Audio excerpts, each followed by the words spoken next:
G, சித்தர்கள் சொன்ன 6வது வசியமான சத்ரு வசியத்தை பற்றி கொஞ்சம் சொல்லுங்களேன். சத்ரு வசியம்னா அதாவது சத்ருனா எதிராளி. அவங்க நம்ம வழிக்கு வராமல் இருக்கிறதுக்கும் எதிராளிகள் நமக்கு எந்த பிரச்சனையும் கொடுக்காமல் இருக்க செய்கிறது தான் இந்த சத்ரு வசியம்ங்கிறது. இன்றைக்கி எதிராளிகள் அப்படின்னு பார்த்திங்கன்னா பல வகையில் எதிராளிகள் நமக்கு உருவாகுங்க. இப்போ நம்ம வீடு இருக்குன்னு வச்சுக்கோங்களேன், ஒரு குப்பை பக்கத்தில் போய் அடுத்த வீட்டில் விழுந்தால் அவன் அதுக்கு சண்டை போடுவான்.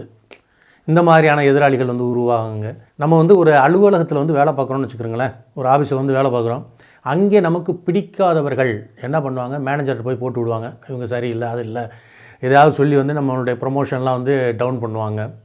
இப்படி இந்த மாதிரி கொடுக்கல் வாங்கல், இடப்பிரச்சனை, இந்த மாதிரியான எதிராளிகளை நம் வசப்படுத்தி அவங்கள்ட்ட எந்த பிரச்சனையும் வராமல் வாழ்வது தான் இந்த சத்ரு வசிய கலையாகும்.